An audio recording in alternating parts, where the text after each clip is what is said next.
Every August for the past 4 years, camping enthusiasts have gathered in the campground at St. Malo Provincial Park to participate in the Manitoba Fibreglass and Vintage Camper Rally. According to event organizer Rick Moyman, this particular weekend is about much more than just camping. It's basically people with a common interest in fiberglass RVs, and we've also included what we call vintage RVs with anything over 25 years old. And when you talk about vintage campers, just how vintage are they? This weekend will be a 1961 Shasta, which is a stick-built camper that's still on the road. It's in very nice shape. The gentleman that owns it completely remodified the inside and built it to his specifications. It's nice to see something that old still on the road. The fiberglass trailers that Rick refers to are affectionately known as egg campers, for obvious reason. And the inspiration behind the design? The actual design, the concept actually came from a septic tank, believe it or not. It's an upside-down septic tank. The original design, the gentleman that actually invented them had something to do with septic tanks. And he looked at the size and shape, and he thought that was an original, neat size and shape.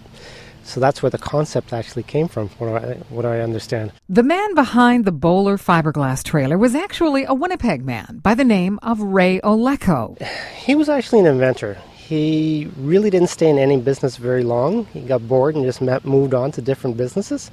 And yeah, he come up with an invention and improved upon it and moved on to something else. The first Bowler trailers were manufactured in the late 1960s, and although immediately popular, they weren't cheap. Approximately $2,000, which was expensive at the time because you could get a stick built for probably about $400 to $500 less.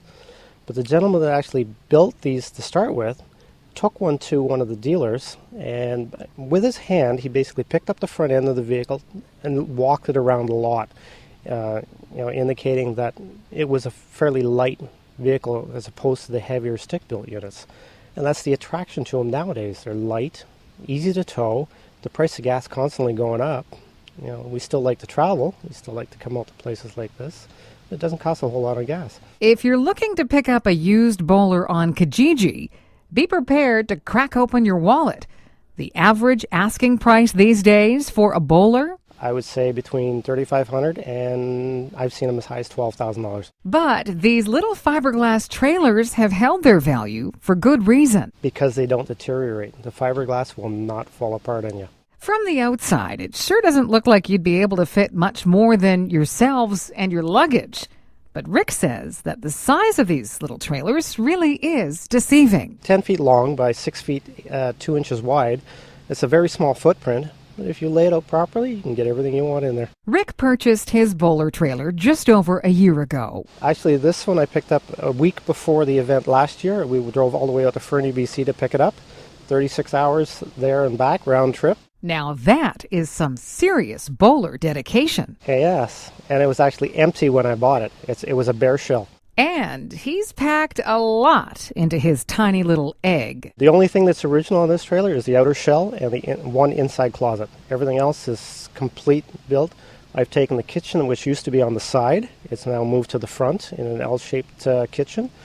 It actually has a queen-size bed, which most people don't think is possible. I managed to do it. Luke Riesebos has been attending this vintage camper rally for the past 4 years. And like so many others, he also finds the egg camper appealing. It's something that appeals to me because I'm not really wanting to take a whole bunch of stuff with me when I go somewhere. I just take what I need. They're very, very good on, like I said, if I pull with my car, I can get anywhere around 20, 25, up to 25 miles to the gallon, where if you are driving with one of these big RVs, you're lucky to make 7. Price of gas means you're not going to go very far unless you've got a big bank account. Over the past 4 years, it's not been uncommon to see license plates at the rally from Saskatchewan, the Dakotas, and even as far away as Minnesota. That's besides those who attend from various parts of Manitoba.